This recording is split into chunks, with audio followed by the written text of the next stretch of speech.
Leonardo da Vinci tardó 7 años en finalizar su obra titulada La Última Cena. Las figuras que representan a los 12 apóstoles y a Jesús fueron tomadas de personas reales. Se dice que cuando se supo que pintaría esa obra, muchos jóvenes se presentaron para ser seleccionados. Tras algunos meses de búsqueda, seleccionó un joven de 19 años de edad como modelo para pintar la figura de Jesús. Durante 6 meses trabajó pintando al personaje principal. Durante los 6 años siguientes continuó su obra buscando y representando a 11 apóstoles, dejando para el final a aquel que representaría a Judas. Le costó semanas encontrar a un hombre con una expresión dura y fría. Llegó a sus oídos que un hombre reunía estas características y que estaba encerrado en un calabozo de Roma sentenciado a muerte por robo y asesinato. Con un permiso, el prisionero fue trasladado a Milán. Durante meses este hombre se sentó silenciosamente frente al artista. Cuando Leo dio el último trazo a su obra, se volvió a los guardias del prisionero y les dio la orden para que se lo llevaran. Cuando salían del recinto, el prisionero se soltó y corrió hacia Leonardo gritando: «¡Obsérvame! ¿No reconoces quién soy?». Da Vinci lo miró cuidadosamente y respondió: «Nunca te había visto en mi vida, hasta aquella tarde en el calabozo de Roma». Llorando y pidiendo perdón a Dios, el reo le dijo: «Maestro, yo soy aquel joven que usted escogió para representar a Jesús».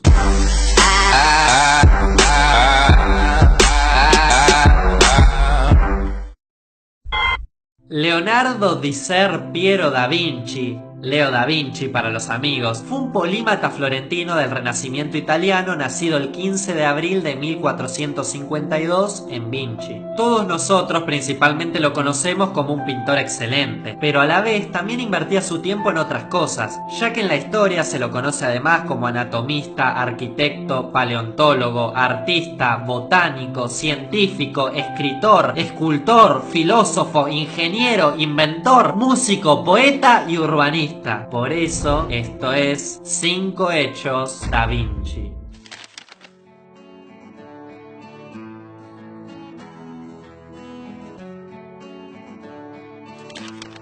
Da Vinci es considerado no como uno de los más grandes pintores de todos los tiempos, sino que probablemente es la persona con el mayor número de talentos en múltiples disciplinas que jamás ha existido. Ahora que conocemos lo multifacético que podía llegar a ser Leo, y que a diferencia de él somos todos unos verdaderos inútiles, hay algo que seguro nunca supiste. Durante un tiempo se dedicó a la industria gastronómica. A los 20 años, para sufragar sus gastos, consiguió un trabajo de mozo en una taberna llamada Los Tres Caracoles, hasta la primavera de 1473, en donde de manera muy poco clara y misteriosa todos sus cocineros murieron envenenados. Esto no termina acá, porque Leonardo decide hacerse cargo de la difunta cocina del restaurante e intentó innovar las comidas de aquellos tiempos, como por ejemplo empezar a servir esos platos de comida con porciones chiquititas tipo restaurante cheto, al punto de que los clientes lo intenten boxear creyendo que les estaba tomando el pelo. Gracias a esto terminó alejándose de este negocio, hasta que un día el negocio se incendió como resultado de una pelea entre bandas, donde Da Vinci inmediatamente compra los restos del lugar junto a su amigo Sandro Botticelli y lo reabren bautizándolo como la enseña de las 3 ranas de Sandro y Leonardo. Hasta acá todo bien, pero resultó siendo un fracaso porque a nadie le agradaba pagar por una anchoa y una rodaja de zanahorias perdidas en una fuente, por más ingeniosamente que estén dispuestas, y como es lógico, tuvieron que cerrar.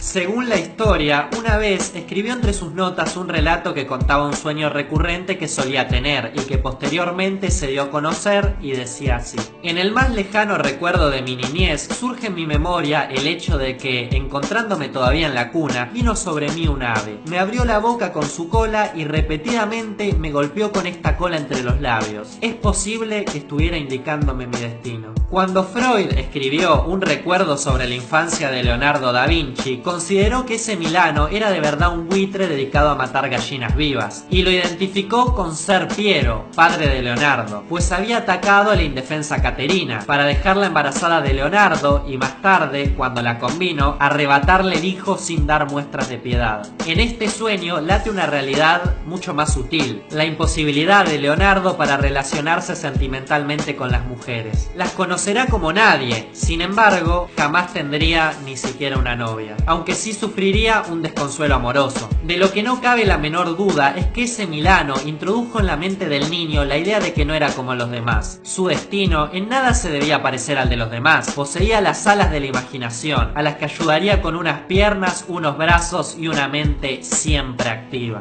Aparentemente esto era un reflejo de lo chapa que estaba Leo, ya que posteriormente se lo acusaría de sodomizar a una joven. En esos días se podía efectuar denuncias de forma totalmente anónima. En una de esas cartas anónimas, probable obra de la envidia que generaba Leonardo a los artistas de esa época, el genio fue acusado de ese horrible hecho. Leonardo fue juzgado justamente y al no existir ninguna evidencia que lo incriminara, fue dejado en libertad. Poco tiempo después, el polímata desarrolló una gran adversidad por el coito en general, o al menos comenzó a expresarlo. Leonardo escribió muchas frases en las que dejaba en claro su disgusto por las relaciones sexuales en general. El acto de la copulación y los miembros que lo realizan son de una fealdad tal que si no fuera por la belleza de los rostros, la naturaleza desencadenada haría perder la dignidad de la especie humana. Quedan evidenciadas sus relaciones sexuales con sus aprendices, especialmente con Salai. Y en Florencia, cuando Leo era aprendiz de Verrocchio, se presentó una denuncia acusándolo de pederasta. Sus protectores consiguieron que eludiera el juicio público. En cualquier caso, Leo permaneció soltero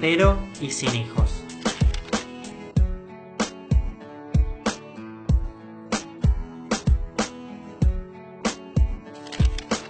En la parte científica se puede ver el interés de Leonardo por los estudios anatómicos del cuerpo humano, basados en las autopsias de cadáveres que realizaba, a pesar de que esta práctica estaba prohibida. Se cree que pudo diseccionar unos 30 cadáveres en el sótano del Vaticano, ya que solo en lugares de esa profundidad y temperatura se podían conservar los cuerpos en aquellos tiempos. Dibujó con detalle y claridad gran parte de los órganos del cuerpo. Aunque se cree que Da Vinci comenzó su carrera como anatomista con el objetivo de plasmar la belleza del cuerpo humano, posteriormente, a medida que su fama iba aumentando, las universidades y hospitales a quienes se les permitía este tipo de disecciones empezaron a abrirle sus puertas para que continúe sus estudios de manera legal y luego preste sus conocimientos a dichas instituciones.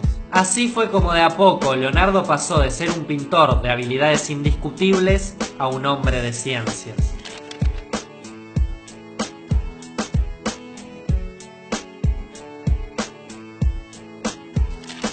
Como ya les dije en el puesto anterior, no era un pintor más del Renacimiento, ya que no solo sus obras eran de otro planeta, sino que muchos lo consideran el primer gran ingeniero. En su tiempo libre, Leonardo solía hacer bocetos y planos en donde por primera vez se idearon cosas como el paracaídas, robots, todo tipo de máquinas de guerra como tanques y pseudoballestas de repetición, trajes de buceo y hasta máquinas autopropulsadas, las cuales preceden al auto moderno, además de las cientos de herramientas como un elevador de martillos. Esta curiosa máquina se parece al plato divisor de las máquinas de herramientas. La elevación de peso se realiza a golpes. En este caso, Leo emplea un sistema de elevación de cargas por sincronización de movimientos de 3 martillos en forma de cuñas. El sistema consigue elevar cargas utilizando el efecto consecutivo de las 3 cuñas. Es increíble porque estudió la longitud de los elementos constituyentes para asegurar un funcionamiento continuo y regular del dispositivo. O también cosas más bizarras como un pulidor de espejos que consistía en utilizar la energía de caída del agua para mover la turbina, que transmite este movimiento a las otras ruedas, que al girar a gran velocidad sobre la superficie aplanar se va comiendo el material. Además, recientemente descubrieron que el tipo, por allá en el 1493, ya entendía perfectamente las leyes de fricción, lubricación y desgaste. Sabía que la fuerza de fricción actuando entre dos superficies de deslizamiento es proporcional a la carga presionando las superficies juntas y que la fricción es independiente del área de contacto aparente entre las dos superficies. ¿Complicado? Estas son las mismas leyes de fricción que hoy en día acreditamos a este tipo, quien las descubrió y publicó 400 años después.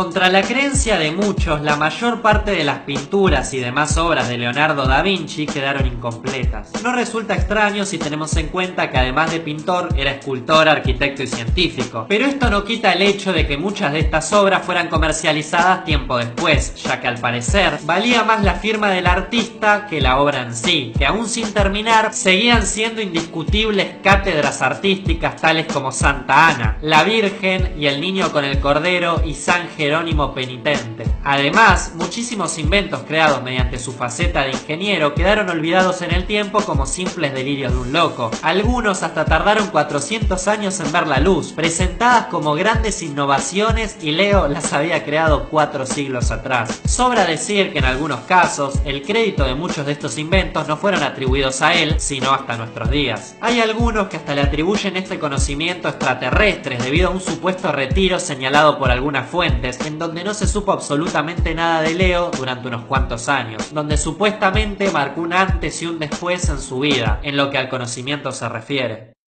No hago este video para que pienses, mirá qué loco este tipo, hacía 1000 cosas y era un genio en todas. O mejor sí, pensalo, pero más allá de ser un genio indiscutido, era un vanguardista que le importaba poco y nada los límites de su época. Aquel que se saliera de la media era considerado como un hereje y se lo quemaba vivo. Sabiendo esto, ¿cuáles son las barreras que hoy te estás poniendo? Es tiempo de que por una vez en tu vida dejes de lado esos ideales que no llevan a ningún lado. Que lo único que hacen es que la gente milite por un gobernante, que lo único que le importa es cuánto sube su cuenta bancaria y no le interesa nada el progreso de nuestra especie. Como dijo Leonardo hace 500 años atrás, lo mismo que el hierro se oxida por falta de uso y el agua estancada se vuelve putrefacta, también la inactividad destruye el intelecto. Tenés una sola vida, ¿quién te dice que no puedes llegar a ser como él? Los hombres geniales empiezan grandes obras, los hombres trabajadores las terminan. Quedan vos ponerte manos a la obra. Leo alguna vez dijo, hay 3 clases de personas, aquellas que ven lo que se les muestra y aquellas que simplemente no ven.